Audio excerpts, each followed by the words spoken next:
So ఇప్పుడు మనం 8:1 multiplexer design using 4:1 mux లేదా మక్సెస్ అంటే 8:1 మల్టీప్లెక్సర్ డిజైన్ని 4:1 మక్స్తో ఎలాగ ఇంప్లిమెంట్ చేయొచ్చు అది నేర్పుతాను. సో 4:1 మక్స్ వేద్దాము. This is 4:1. సో ఇది D0 D1 D2 D3. Okay, ఇది 4:1 మక్స్. సో ఇక్కడికి అవుట్పుట్. ఓకే, దీన్ని Y0 అందాం. అలాగే ఇంకొక 4/1 మక్స్ గీద్దాం. D5 D6 D7 sorry D4 D4 D5 D6 D7 ఇదొక 4:1 మక్స్. సో 4:1 మక్స్ అంటే ఏంటి? 2/2:1 అంతేగా. ఇది కూడా 2/2:1. ఈ 2 ఏం చెప్తుంది? సెలక్షన్ లైన్స్ చెప్తుంది. రెండు సెలక్షన్ లైన్స్ సేమే అనుకుందాం. S0 S1 దీనికి కనెక్ట్ అవుతుంది, దీనికి కనెక్ట్ అవుతుంది. ఓకే, ఇక్కడ 0 అయిందండి, ఇక్కడ కూడా 0 అవుతుంది. అలాగే మక్స్కి ఖచ్చితంగా ఒక ఎనేబుల్ పిన్ అంటూ ఒకటి ఉంటుంది. సో ఇది ఎనేబుల్. అలాగే దీనికి కూడా మక్స్కి ఎనేబుల్ పిన్ అంటూ ఒకటి ఉంటుంది. సో ఎనేబుల్ పిన్ని మనం ఎనేబుల్ని అనుకుందాం. ఇక్కడి నుంచి ఒక ఇన్వర్టర్ కనెక్ట్ చేద్దాం, దీనికి కనెక్ట్ చేద్దాం. ఇప్పుడు ఎనేబుల్ 0 అయిందంటే ఇది ఎనేబుల్ 1 అయిందంటే ఇది ఆన్ అవుతుంది. ఈ ఇన్వర్టర్ ద్వారా ఇలాగ వెళ్ళినప్పుడు ఇది 0 అవుతుంది కాబట్టి ఇది ఆఫ్ అవుతుంది. అంటే అవుట్పుట్స్ D0 నుంచి D3 వరకు ఒకసారి వచ్చేస్తుంది ఇది ఆన్ అయినప్పుడు. నెక్స్ట్ స్టేట్లో ఎనేబుల్ని ఇది 0 చేస్తే ఇక్కడ ఇది 1 అవుద్ది కాబట్టి ఇది రాదు.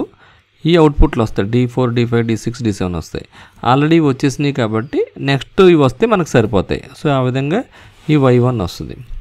సో ఈ రెండింటిని మనం ఒక ఆర్ గేట్కి కనెక్ట్ చేస్తే ఫైనల్గా అవుట్పుట్ Y వస్తుంది. ఓకే, సో ఆర్ గేట్ అంటే ఏంటంటే ఎడిషన్ అంతే కదా. సో ఎనేబుల్ ఫస్ట్ 1 ఇద్దాం, ఇక్కడ ఎనేబుల్ 1 ఇద్దాం. సో ఎనేబుల్ ఇక్కడ 1 ఇస్తున్నాం. ఎనేబుల్ 1 ఇస్తే ఏమవుతుంది? మల్టీప్లెక్సర్ 1 ఇది మక్స్ 1 ఇది మక్స్ 2. సో మల్టీప్లెక్సర్ 1 ఆన్ అవుతుంది, మక్స్ 2 ఆఫ్ అవుతుంది. ఎందుకని? ఎనేబుల్ 1 ఇక్కడ ఇచ్చినప్పుడు దీనికి ఎనేబుల్ 0 అవుతుంది, ఎనేబుల్ బార్ అవుతుంది మక్స్ 2కి.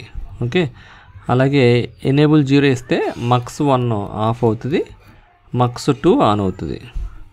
ఆన్ అయినప్పుడు అవుట్పుట్స్ ఏమొస్తాయంటే D0 నుంచి D3కి అవుట్పుట్స్ వచ్చేస్తాయి. ఇది ఆన్ అయినప్పుడు D4 నుంచి D7 వరకు వచ్చేస్తాయి. సో అట్లాగా therefore D0 to D7 outputs will appear continuously by changing enable pin. Okay, so enable pin అనేది కంట్రోల్ పిన్ కింద లెక్క. ఇక్కడ ఇప్పుడు S0 S1 00 పెడితే S0 S1 00 పెట్టి ఎనేబుల్ కనుక 1 ఇస్తే అప్పుడు ఏమవుతుందంటే Y = D0 అవుతుంది. 01 ఇచ్చి ఎనేబుల్ 1 ఇస్తే D1 అవుతుంది. అలాగే ఎనేబుల్ 10 ఇస్తే D2 అవుతుంది, ఎనేబుల్ 11 ఇస్తే D3 అవుతుంది. ఓకే, సో ఇది అయిపోయింది. నెక్స్ట్ ఏంటి? ఇక్కడ ఎనేబుల్ 0 చేస్తే సేమ్ ఎనేబుల్ ఇక్కడ 1 చేస్తే మళ్ళీ సేమ్ 00 వచ్చినప్పుడు నెక్స్ట్ మళ్ళీ ఇది డికోడర్ 1 ఇది మక్స్ 1 నెక్స్ట్ మళ్ళీ ఎనేబుల్ 1 చేస్తాం, 00 ఇస్తాం, అప్పుడు D4 మళ్ళీ 1 చేస్తాం, 01కి D5 మళ్ళీ 10 పెడతాం, D6 మళ్ళీ 11 పెడతాం, సేమ్ ఎనేబుల్ 1 పెడతాం, D7. సో ఇది మక్స్ 2 ఆపరేట్ అవుతుంది. సో ఫైనల్గా ఈ రెండు ఆర్ గేట్కి కనెక్ట్ చేస్తే Y0 Y1లో D0 నుంచి D7 వరకు అవుట్పుట్స్ వస్తాయి. ఇట్లా 4/1 సేమ్ ఇదే కాన్సెప్ట్ తీసుకుని 16/1 చేసినా కూడా సేమ్ వస్తుంది. సో అది కూడా మీకు డయాగ్రామ్ చూపిస్తాను. ఓకే, ఈ వీడియో మీకు నచ్చినట్టయితే షేర్ చేయండి, సబ్స్క్రైబ్ చేయండి, లైక్ చేయండి, మరి ముఖ్యంగా బెల్ ఐకాన్ ప్రెస్ చేయడం మర్చిపోకండి. Thank you very much. See you again. Bye by.